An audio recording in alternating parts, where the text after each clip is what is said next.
Good evening, everybody. I welcome you all to this another session of webinar organized by Asli in collaboration with Unmukh Cares. Good to see many folks joining in. I think we apologize for this starting glitch, and many members have messaged me as well, and some of them are logging in right now. So they will join us as we go along. Trustee members and many others from outside are also joining us today. I welcome you all to this webinar. Today's topic is insurance and imperative in uncertain terms. We actually had posted a clipping from yesterday's Business Line.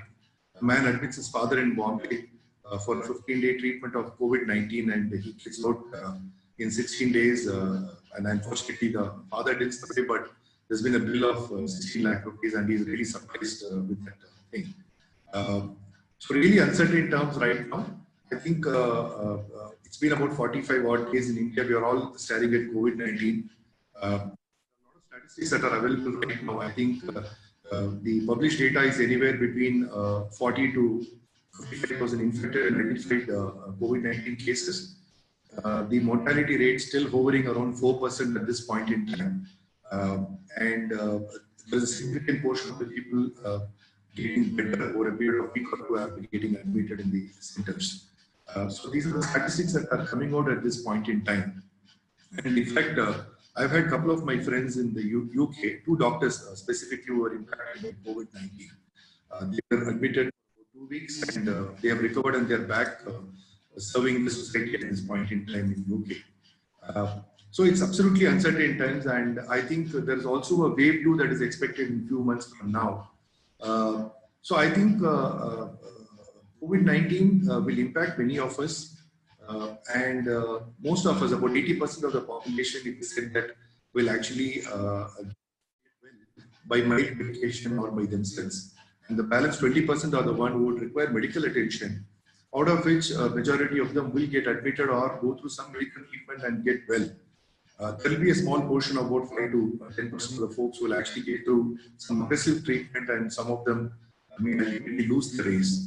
And so therefore there are uncertain times ahead, and this also means that medical expenses, hospitalization, and so on and so forth. We will discuss about all this today, and before I get going, introducing the speakers to you all, I will briefly talk about it's going to be a discussion format today and not much of PPTs or presentation. This is a dialogue mode that we wanted to get into, and all the participants' audio and video as usual are muted. If you have any questions or thoughts, you may actually type this in the chat column, and we will take it up.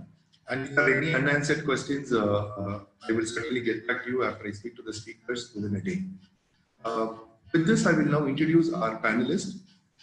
Today we have Mr. Anuj Jindal from Bangalore and Mr. Hari Radhakrishnan from Cochin. Very experienced and renowned people in their own sense. I will take a few minutes to introduce Hari to you all. Anuj Jindal is basically an engineer by profession, and he got into healthcare, and he spent a lot of time in healthcare operations and consulting assignments before he actually got into the technology space, and he was part of Bangalore. He then, the entrepreneurial bug bit him, and then he's been tracking the insurance sector for a very long time. He then set up SureClaim along with his partner. SureClaim is basically a technology company, consumer-centric and consumer-focused better claim experience concept for policy holders. He works with the consumers, and he enhances their experience in terms of claims, etc., and all that. So very nice technology that they have developed, and it's an IIM Bangalore incubated company. In fact, his organization is also blessed with Bill and Melinda Gates Foundation, and also Michael and Susan Dell Foundation along with JP Morgan.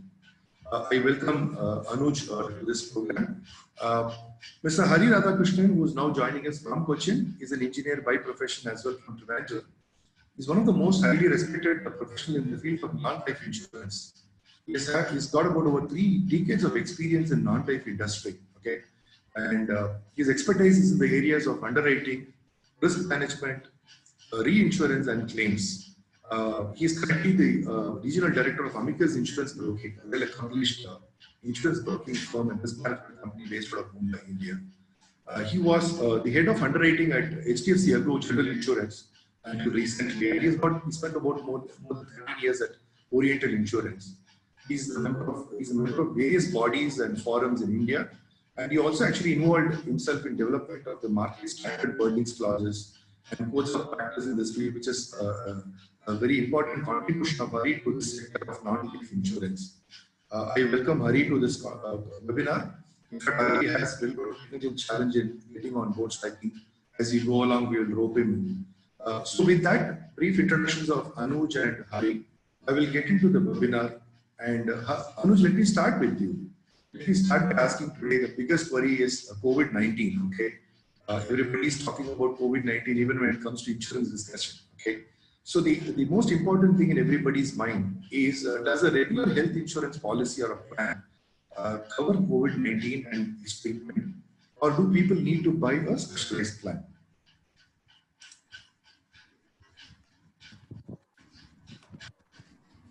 Hi, Raj. Thanks for inviting me on this webinar. Is it possible to start my video? Yes.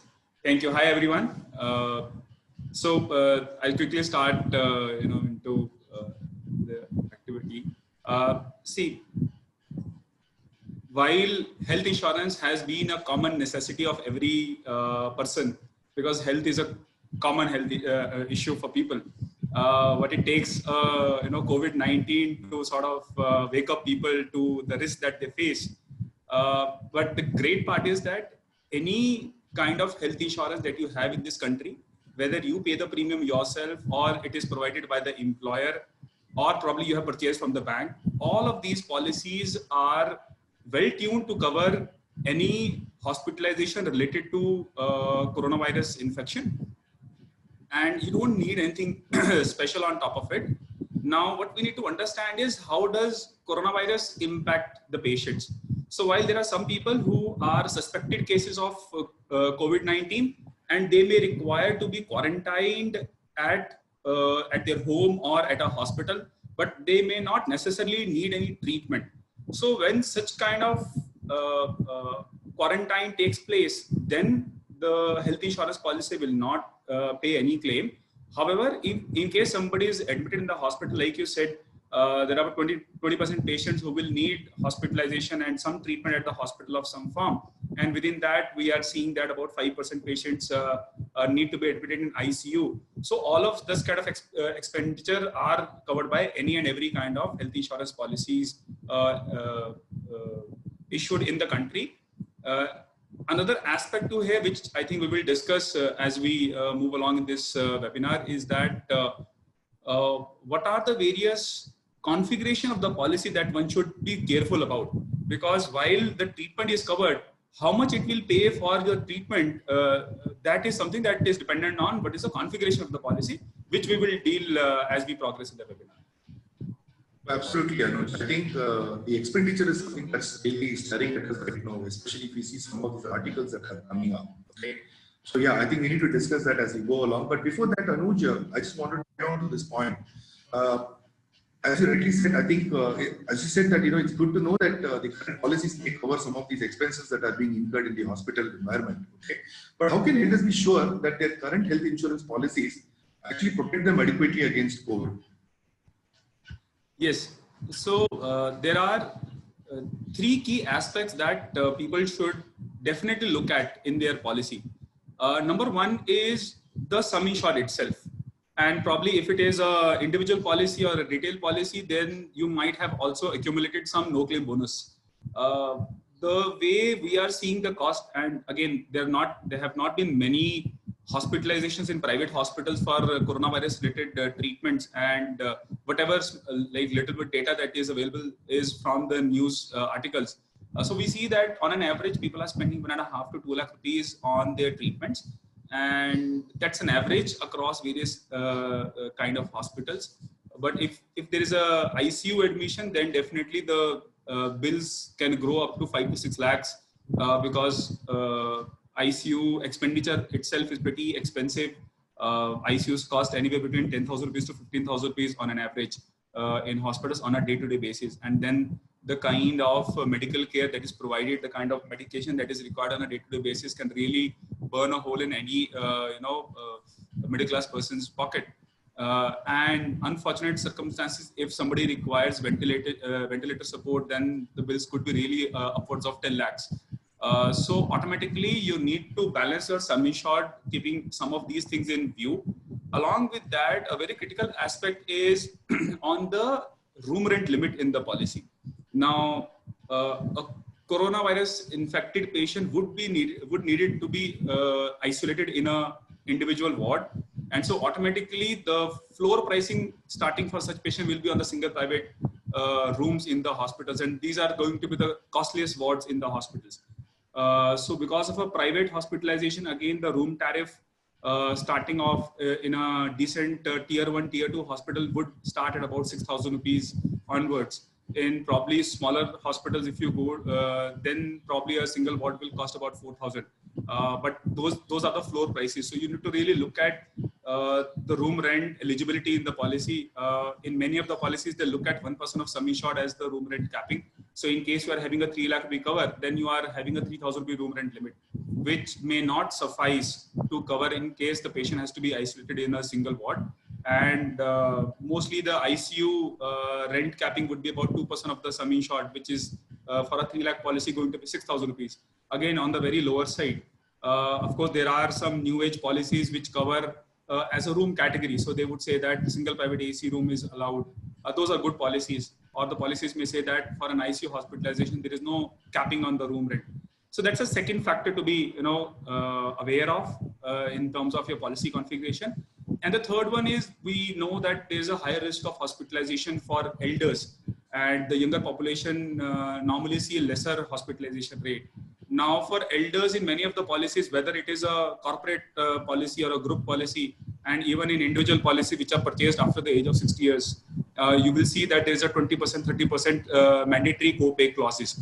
So that can also be a surprising factor. Say a bill goes to about 10 lakhs, you end up paying 2 to 3 lakhs from your pocket itself as your share of the bill.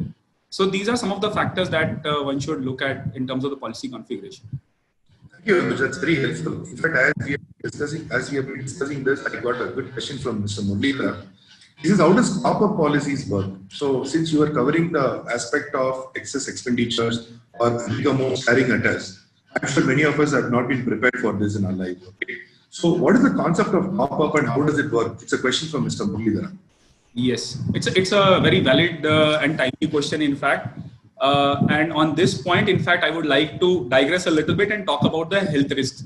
Okay, as I said, COVID has been advertisement of health insurance in this country and globally. But what we should understand is we face a variety of health risks. So we should, too much of focus is going on COVID, and we are not looking at cardiovascular diseases or diseases related to kidney related complications, and these could be really expensive ones. I mean, a lot of our clients are dialysis patients, and it's very expensive kind of treatment that they take over a period of time. So I think we should have a more generic understanding of our risk and not be solely focused on COVID. That's part one. Now, in this context, number one, having a good sum insured is definitely a critical aspect, but we know that the policies tend to become very expensive as your sum insured goes up. So a 5 lakh policy versus a 10 lakh rupee cover would definitely, a 10 lakh cover will be expensive. And if you're trying to cover the family of 4 people or 3 people, again, the cost goes up. And we also note that over a period of time, as we age, the premiums, again, depending on the age band, they also grow. So what is the mechanism to continue to have a higher coverage, but enjoying it at a lower premiums? So that's where top-up policy comes into picture. So you can have a 5 lakh rupee or a 7 lakh rupee policy, a regular health insurance policy. And along with that, you can buy another specialized health insurance product, which is called as a top-up policy. Now, what a top-up policy does is, it puts a requirement called as deductible. What it means is, till the amount of deductible, the insurance policy will not pay the claim. Once you cross that threshold, say the threshold or the deductible decided is 5 lakh rupees. Now, if the bill comes to 6 lakh rupees, you have crossed the threshold now, and you have gone up by 1 lakh rupees. So this policy is liable to consider the claim of 1 lakh rupee and not the initial part of 5 lakhs. Now, when I'm discussing this, a question will come to people's mind that not every time my bill is going to cross 5 lakh rupees. I mean, it's a rare chance. Now, how do I use a policy like top up, right? And that's the beauty of the product. Because the frequency or the probability of crossing this threshold is not very frequent. So the claims in these policies are also the lower side. That's why the premiums are very cheap in these kind of policies. And then in the market, in India market, you will see that there are two different kind of products. One is a top-up policy, another is a super top-up policy. So a top-up policy would require that every time you have, your bill has to cross the threshold. And only when it crosses the threshold at the time of hospitalization, it will pay for the remaining amount. But a super policy, what it does is over the entire 365-day period of the policy, it allows you to aggregate your hospital bills, and the aggregate should cross the threshold. Now, once it crosses the threshold, the differential amount it is willing to consider for payment.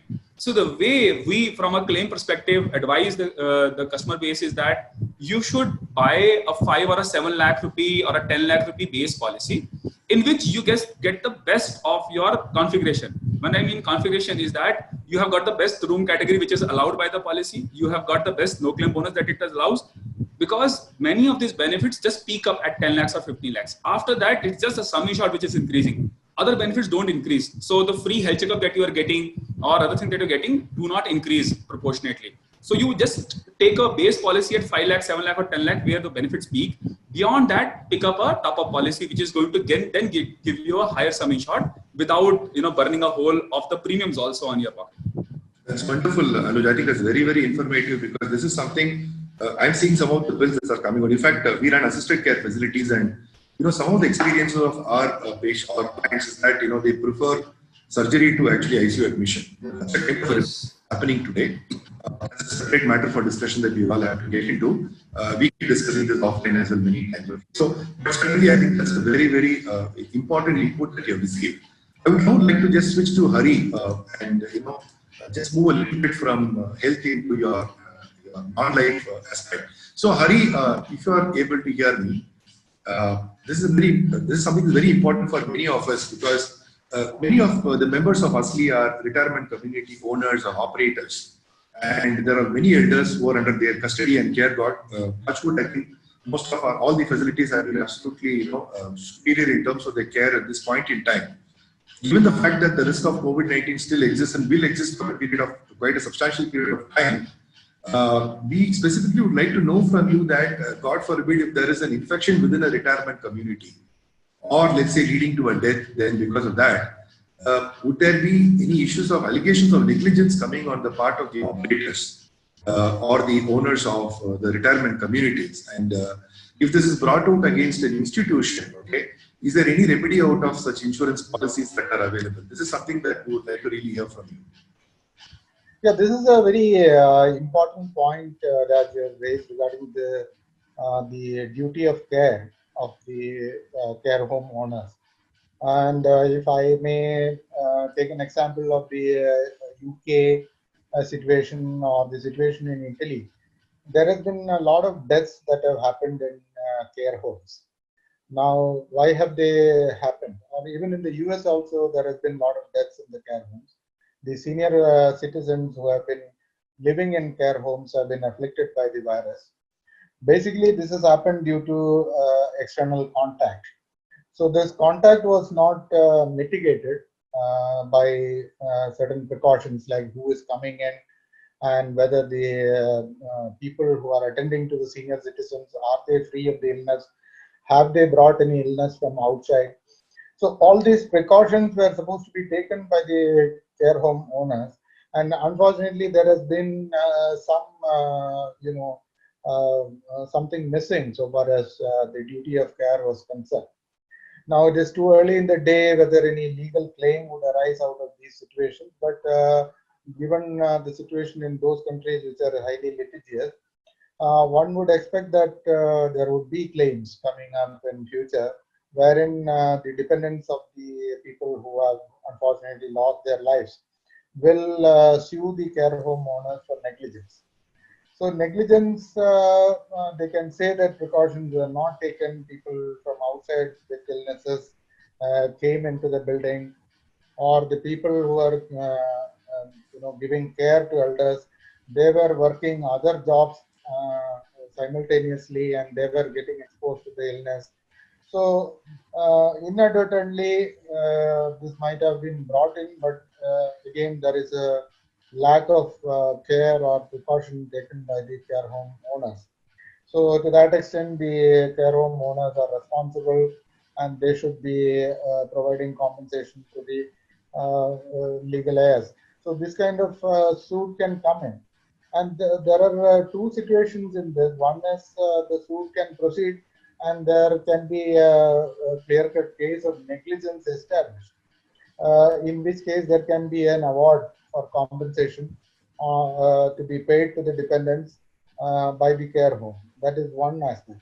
But even where there is no negligence proven on the part of the care home owners or operators, still there can be substantial expenses on account of legal fees, which will be incurred in fighting these cases.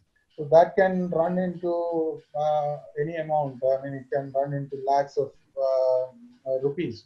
And mainly since the elderly people have been affected, it is reasonable to assume that the sympathy of the courts will lie more with the dependents than with the care home owners or operators. So the care home owners or operators will find it very difficult to prove that they are not negligent, or courts may not be that sympathetic to their cause. So it is very important for the care home owners or operators to get themselves insured against these kind of eventualities. So are there policies that are available to insure yourself against these risks? Of course, yes. There are two types of policies. One is the commercial general liability policy, which takes care of any legal case which is brought against the owners or operators of care homes for any negligent acts whereby some harm, bodily injury, or death, or property damage happens to the third party. The third party essentially is the people who are residing in the premises. So these policies should be taken in such a manner that these exposures, these legal exposures are covered, and the care home residents are also, the bodily injury or death happening to care home residents are covered under the policy. So this is insofar as the care home as a corporate entity is sued against. And there can be other situation where instead of the care home, the directors and officers are personally sued for delinquency or failure to perform their duties. So in such a case, there is a directors and officers liability insurance policy. Basically, it covers management liability or failure on the part of the management to conduct the business as per prudent practices. So in such an event also, the directors and officers liability policy takes care of those kind of events also. Thirdly, there is an employment practices liability policy also. So the care homes will be engaging some nurses or attendants. So they can also sue the care home. They can say that because of the negligence of the care home, we were not given personal protective equipment, we were not given gowns, we were not given masks of good quality. So we were exposed to this illness, and now we have suffered bodily injury or death. So those kind of situations where the employees sue the owners or operators of care homes against negligence in providing protection. So this can be covered under an employment practices liability policy, wherein any harm caused to them can be covered. So these are the three types of policies: the commercial general liability, directors and officers liability, and employment practices liability. Thank you, Hari. I think that's wonderful. I'm sure this is going to be very interesting because most of us who are practicing the profession, we need to be covered adequately. And many times I see with my experience that businesses ignore these policies, primarily because they're not even aware of such policies that are existent. And yeah, so I think I wanted to extend a little bit on that. Many of our elders whose clients are abroad are these people actually they are very much used to this kind of approaching the courts for certain problems, etc. and all that. So I think litigation is possible, and insurance will actually provide us with cover. In fact, I have a question for you: is some of these policies, for example, let's assume that you're going to go for a bouquet of these policies, say about 1 crore worth of cover. Is there any indicative premiums that range that you could indicate, Hari? Before coming to that, it is not necessary that you have to file a case in a court of law, such as a consumer court or any civil court. You have to file a suit. That is not absolutely necessary in respect of any of these policies. Even a legal notice is sufficient. So if there is possibility of a legal action, then also the policies come into play. So if you get a notice from a claimant, it can be a third party or your own employee or somebody, see, even third party means somebody who is not a resident. Someone who is who has come to visit an elderly person in the care home, and he catches COVID, and he then sues the care home owner or operator. That also is a possibility. So in any of these circumstances, if a legal notice is received, wherein there is a prima facie case of negligence or something like that, which is established, then also insurance companies will step in, and settlement of claim can be made out of court also. It's not necessary that matter has to be litigated and the fault established on the part of the owner or operator, and then only the reimbursement will be done. It's not like that. It can be done even out of court also. So this policy, in that sense, is more proactive and not reactive. Coming to your question regarding the premium, it depends on what kind of limits, policy limits, say in crores or lakhs, how much you are buying, and how many, what is the facility, how many employees are there, how many people are being cared for, what is the turnover, what is the revenue. So it depends on a whole lot of factors such as this. So it would be very difficult to say upfront that this is going to be the premium. I understand. I think I understand. I think it's very encouraging to see that it's not merely the declaration from the court, but even commencement of some problem or litigation can get covered by a good insurance policy if you are able to have one with us. And I strongly encourage that businesses should have this. I just want you to know that many of our businesses have been well organized in the last 45 days. We have taken adequate care, and communications have been very strong with the clients and everybody. So that's something, but very encouraging to know that the three different type of policies that exist for the business owners. And yeah, so can I I would like to turn to Anuj and then probably probe a little bit more onto these new kinds of COVID plans, Anuj, that are being published right now in the radio, in televisions, and in digital media. Lots of people are coming with COVID plans, right? So how different are they from the regular plans, and should that be also considered?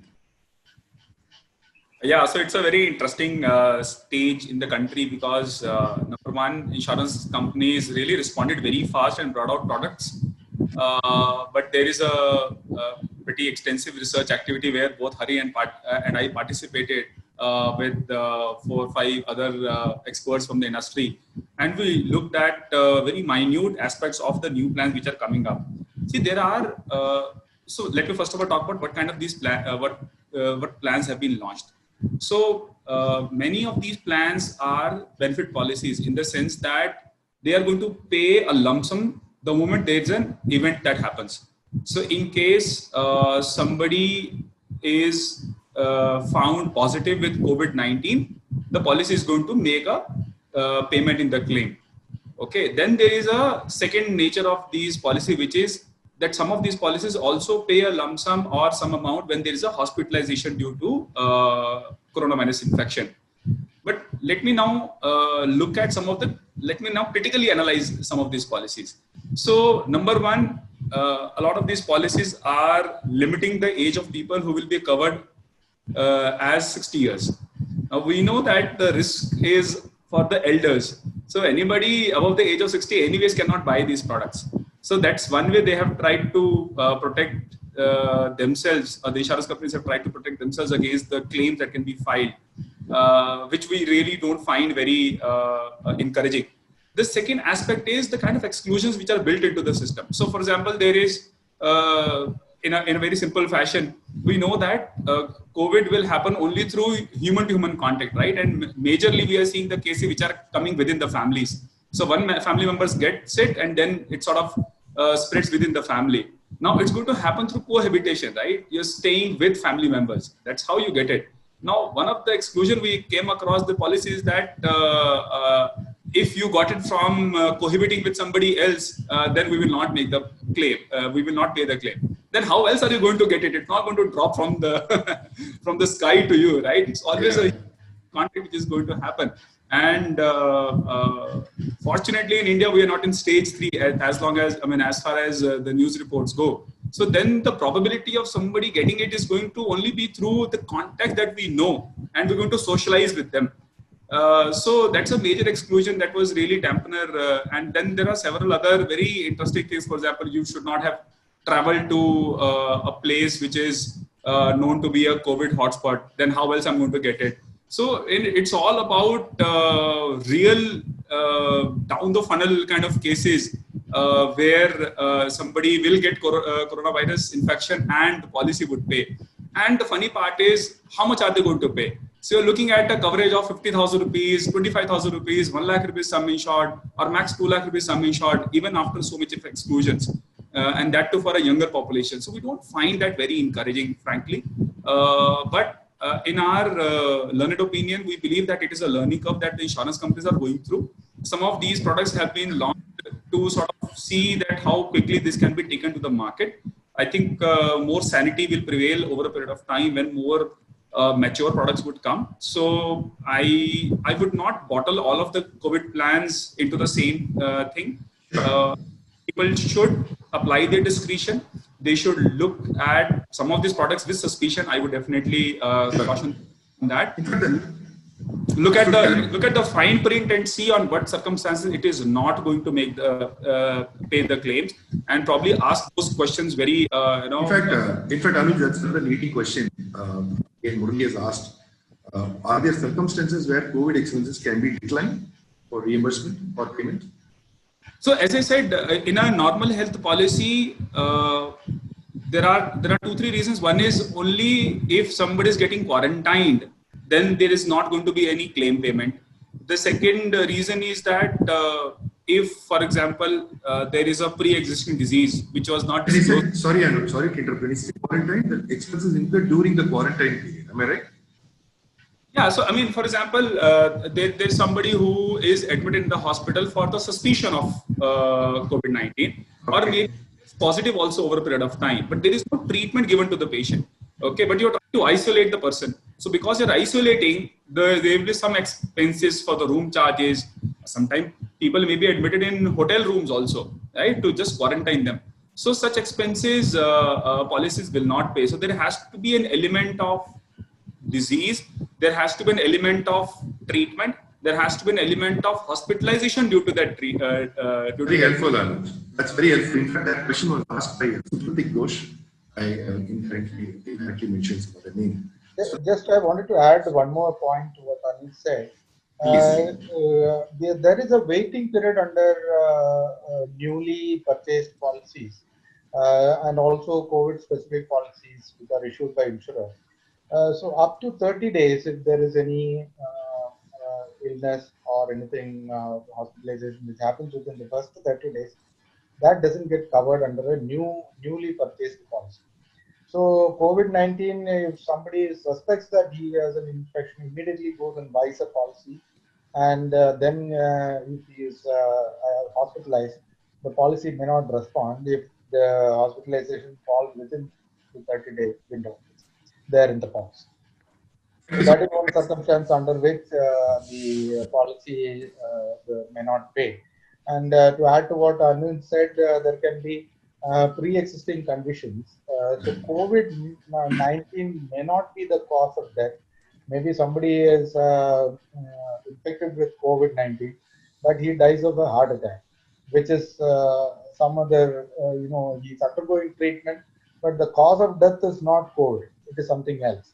So in such cases also, if there is if he was having a pre-existing heart condition, which was an exclusion under the policy, then the insurer can say that, look, the cause of death is not COVID. He got admitted for COVID, that's right, but then he died of a heart ailment, which is an exclusion under the policy, which is a pre-existing condition. So no claim is paid. So this can also happen in case of COVID-19. Thank you for the clarification. I think it's very important to understand the construct of the policy, as Anuj and you have pointed out before we get into that. That's very helpful. So Anuj, I just wanted to switch back to this health policy. Many of our business is around elderly people, okay, and then we deal with old people, okay. So one of the things we have constantly seen is elderly people who don't have an insurance policy struggling to take a new policy, right?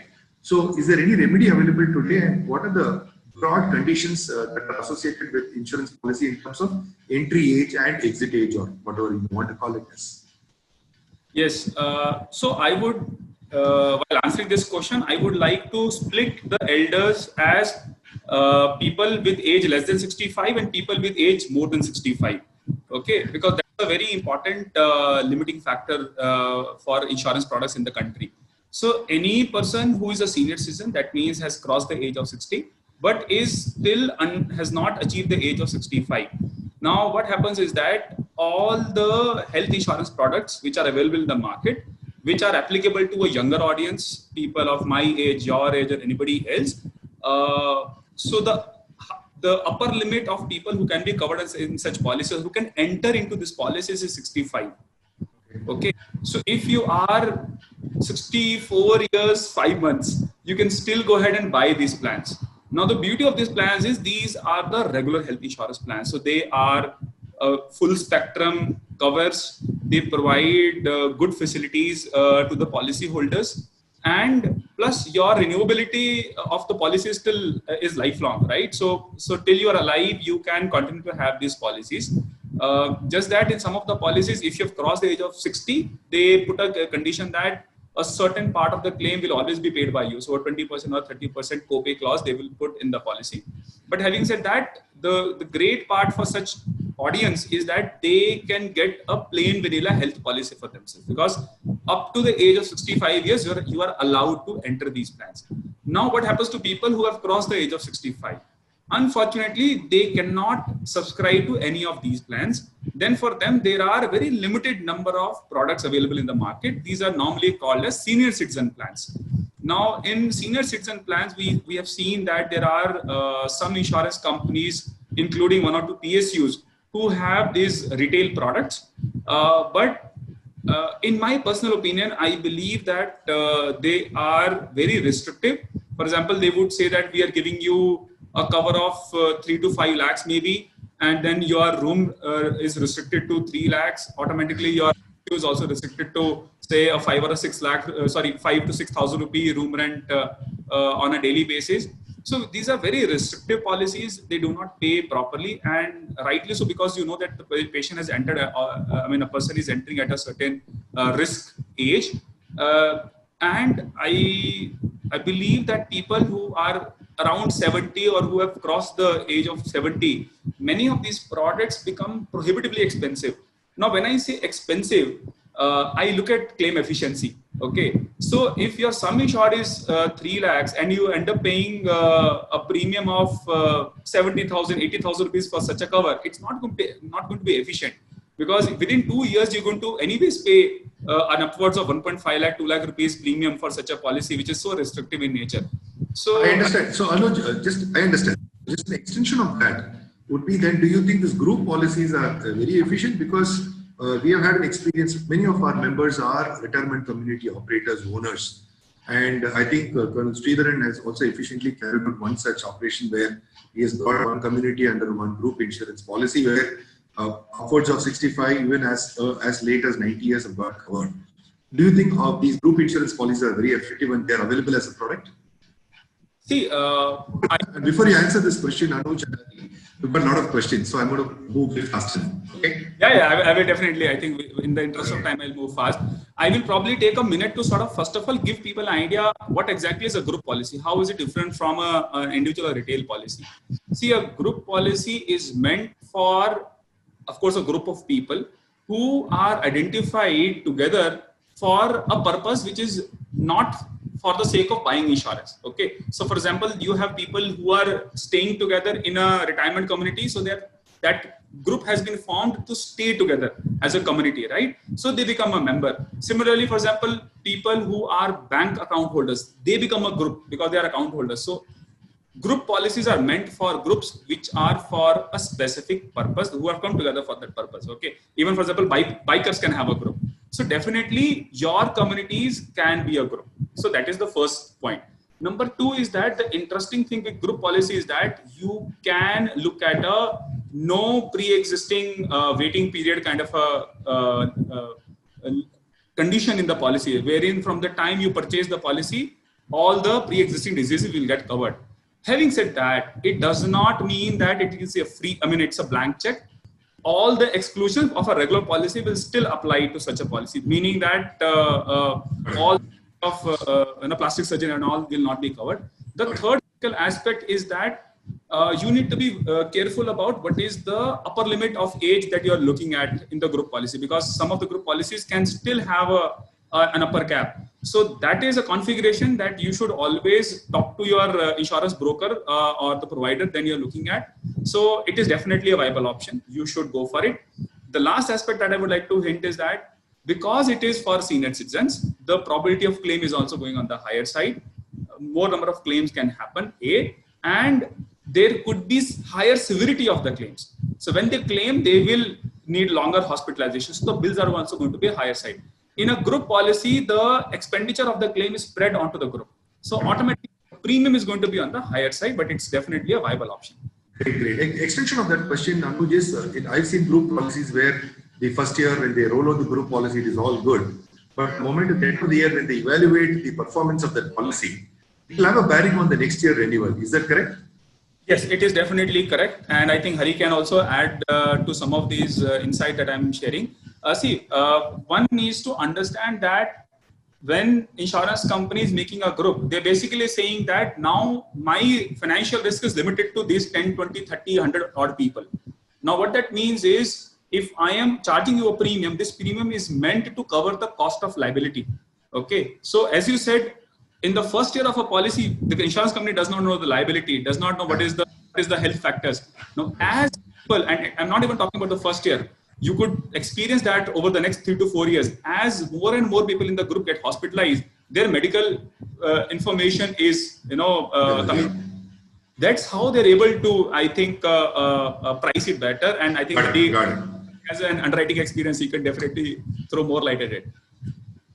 Yeah, it's correct because in the first year they will not have much of a clue as to how the portfolio is going to behave. So they might, do it on the basis of certain actuarial calculations that they may have. But as they move forward on a year-on-year basis, they will keep doing it on the basis of their past claims experience. So in a way, the premium will catch up with the past claims. So essentially, it will be sort of a finance arrangement, not really an insurance like retail policy. The benefits of having a group policy for a senior citizen group, I'm slightly skeptical about that. It will be better to have individual policies for the respective members rather than a group policy. And also the other aspect is that, in respect of senior citizen groups, the claims, the amounts also can be quite large. The average hospitalization cost will be higher for a senior citizen compared to someone who is at a younger age. Yeah. So when you spread the claims over a large number of people, the other people who may not have claims will be ending up paying a lot more. So that creates a little bit of, It's an interesting point, Hari. I think what you're suggesting is to compare your individual policies to these group premium and take the informed decision which is better for you, correct? Yeah. Yeah, that's wonderful. But I think, in fact, one of the critical thing that Hari said was, see, if you can form a larger group, if you can spread it over a larger set of people. That is my question. Actually, Anuj, that is my leading question. But Yeah. see, we have an organization, umbrella organization called ASLI, right? Yes. So members were individual operators and business owners and service providers, right? So collectively, we have a larger pool of elders who we work with at this point in time, right? Quick question to you and Hari. Anyone take this question is it possible to launch a umbrella program? For example, at a CA Institute, they came up with a very nice umbrella program for all the members of the institute, right, and their family, where it's a very efficient policy that is there in place. So can ASLI as an organization roll out some policy like this? And if so, are there any strict conditions saying that we need so many numbers to be insured? So let me start, and then I think Hari can give a lot more concrete points around it. I have just 2 points here. Number one, ASLI needs to be a registered organization itself. That's the primary aspect. So if that is the case, then you have half the job done. Number two, the members that need to be covered should have a relationship with ASLI. Okay, so that has to be established. Is the person being covered a member of ASLI, or the members are the individual communities? So that is something that has to be a consideration, I think, in terms of identifying the membership. I think Hari can add on to this particular aspect and other considerations. Yeah, there are two types of policies. One is employer-employee relationship-based policies, wherein an employer covers the employees employed by him. The other is associations or affinity groups, wherein there is a group leader or a coordinator sort of a person, and he buys on behalf of a large group, or it can be an association, it can be a club, it can be some other voluntary organization. So in that kind of setup, there is no employer-employee relationship. It is a common interest group, so to speak. So generally, the private sector insurance companies are not favorably disposed to underwriting affinity groups and non-employer-employee relationship. They prefer employer-employee relationship-based policies. So the affinity groups are mostly insured by public sector companies such as Oriental Insurance, New India, United India, or National. They are the people who generally look into this kind of policies. Now, the policies can be structured in various ways. You can have a pure group, or you can have a sort of a top-up group, on a top-up basis, so that each and every claim need not go into the policy up to a certain limit. The individual members themselves take care, and only larger hospitalization goes to the policy. So in various ways, the policy can be structured to achieve premium economy. In fact, to add to what Hari said, interestingly, one of the insurance companies approached it and they said, if the claim technology can be the basis factors to sort of have a group together, they are willing to underwrite on top of it. So Very these nice. are, yeah. No, very nice input from you and Hari on this. And Ankur, who's our chairman of ASLI, is also on the call. So I'm sure he has made a note of this. We'll work on this. Before I pick up the questions as the last round, I have one question to Hari, which is during this tumultuous times of COVID-19, Hari, we have seen many businesses going down in terms of the revenues. Some businesses are trying to wind up. Many people are under pressure now at this point in time, right? So are there policies which ideally would have been taken earlier, which should have helped us to sail through such situations, say, for example, 3 months, 6 months, or 1 year, where we are losing our revenues, we are losing our business? Is there any such policy that is available in the market? Currently, none are there because this kind of a situation was not envisaged.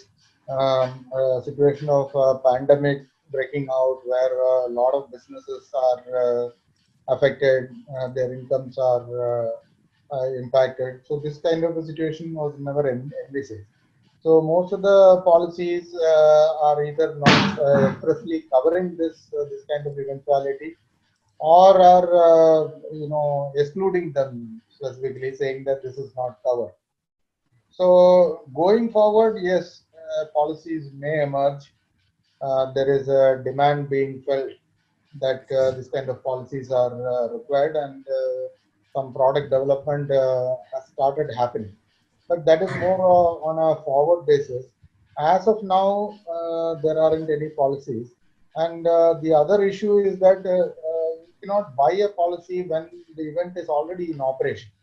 So currently, since the COVID is already on, so it is very difficult for any insurance company to provide insurance at this point of time. So maybe the next instance onward only such covers can be thought of. Not at the moment, because already many businesses have already been impacted. So you cannot come up with any insurance coverage for the peril which has already operated. I understand, Hari. I think that's very helpful. Thank you so much. I wanted to also add a line to what Hari said. See, especially for businesses, getting the right advisor is the critical aspect, because you may not know the technicalities of it. You may not, I mean, in your limited understanding of your business environment, you cannot envisage all the risks. So having the right kind of brokers or advisors who can help you have a visualization of those risks is a critical aspect. Like, I mean, I can always endorse Hari because having an underwriting background, also he understands, and his team has been very aware about the possibilities of. So I think getting the right kind of advisors and brokers is a critical aspect also to protect yourself properly, because you go to any Tom, Dick and Harry, they will your policy which may not look at all the eventualities. I think is the strategy for all of us. Insurance is a specialized subject matter, and it requires experience and in-depth knowledge, and therefore right advice is very important. What we will do to all the viewers, we'll take another 5 minutes and go over the questions, and then we have got few questions here. Lots of questions have come in, so I'm just going to go through those questions right now before we actually wind up. I will start with Mr. Deepak Gupta's question is, what is the possibility of getting individual health insurance policy for a person who's 85 and above? Anuj, you did touch upon this earlier, saying that the cap would be at you will have to enter before 65. So if somebody is 85, can they enter a new policy, or can they only go through a group scheme? See, one of the things that I, honestly speaking, with people of all ages, frankly, at younger ages also, one of the things I always talk about is that insurance is not the panacea of all the problems. Okay, so your health risks are very broad. There are expenditure that even a health policy will not cover. It is a very limited scope product.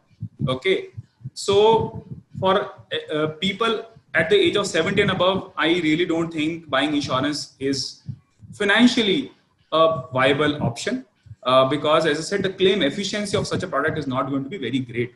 Number two, even if it covers, it is going to leave a lot of expenditure not covered. For example, post-hospitalization care for many of the elders is pretty long. I mean, I'm grappling with a case of a friend whose mother has been diagnosed with breast cancer. And fortunately, she had a surgery and taken care of, but she has to be on a medication for the next 5 years. And the policy is not going to pay for that.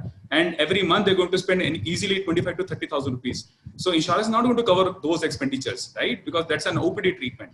So while we are thinking about insurance, we should also look at probably having our own financial savings to sort of look at some of these exigencies for the family, and not just alone for this particular aspect. The way we save for our children's marriage or for our housing or for many other large scale expenditure, even if you have insurance, I think you should also save for some of these exigencies, whatever you can.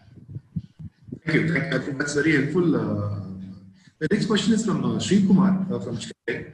So his question is specifically with regard to the home care service, Anuj and Hari. So we depute a lot of our staff, nurses and caregivers, etc., for home care, and they go many of the time stay with the families over there. Okay, and moving to this COVID-19, are there any covers that are available to safeguard these employees as well? That is precisely what I said. I mean, you can if there is a liability exposure which I already spoke about, and besides that, you can also give them health insurance. So not just for COVID, for any other illness also. So if they go there and contract COVID, and if there is a problem, and if they are quarantined or they are hospitalized, so there are policies which cover quarantine as well as hospitalization. So those kind of policies can be taken either on a group basis for all the home nurses Or individually, yeah. Or on an individual basis. So both options are available. And also there can be legal implications like workman compensation or employee compensation, wherein if they go to court, the court can also award compensation against the employer. So that possibility is also there. So, thank you. Incidentally, one question is, sorry. Just to add to what Hari said, take care of your employees. That's the best insurance. So we should understand where we are putting them at risk. I think getting that clarity with the team is very important, because healthcare workers are at the biggest risk today, because we are going and meeting people whom we don't know are they having those infections or not. And many of your clients are affluent people who are traveling a lot, or who have family members who travel. And so there's always a higher chance of people in that community having those kind of risks. So I think protecting our people, giving them all the protective equipment, other things, I think is the starting point. That should be as an insurance. And then we should probably look at other aspects as well. Right. So here, Deepak is asking a question on, is Ayushman Bharat an option for senior citizens? Is that scheme applicable for senior citizens? So Ayushman Bharat scheme is meant for people who are of a certain socio-economic background, specifically identified by the government. So you and I cannot choose to become part of the health plan. It is for the government to decide depending on the socio-economic parameters of the population. And so you can very well be sure that the list is already pre-decided. So we cannot really choose to become part of it. And people like us who are having some kind of financial standing, I think a group health cover at a ASLI level or at your community levels is definitely a viable solution, in my opinion. But as I said, having some separate financial savings also helps, because products may not cover each other. Got it. In fact, Sri Kumar has raised another interesting question. When we saw tsunami sometime back, post the tsunami, some of the insurance related property, etc., went skyrocketing, etc. So his question right now is: do you foresee actually an increase in premium on health insurance policies as we go along after this pandemic?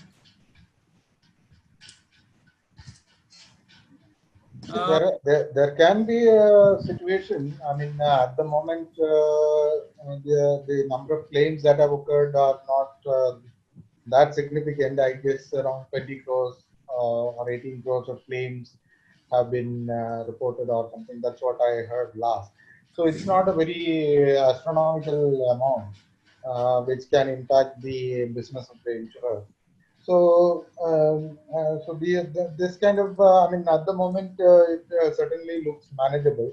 because a large chunk of the treatment which happens for COVID-19 is happening at government hospitals where it is treatment is free of cost, irrespective of whether you are above the poverty line or below it.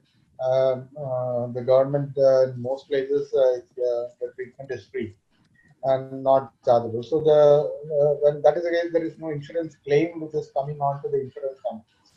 So all those claims which are getting reported to the insurance companies are those where people are going to private hospitals which have been approved by the government for treatment of COVID-19 cases.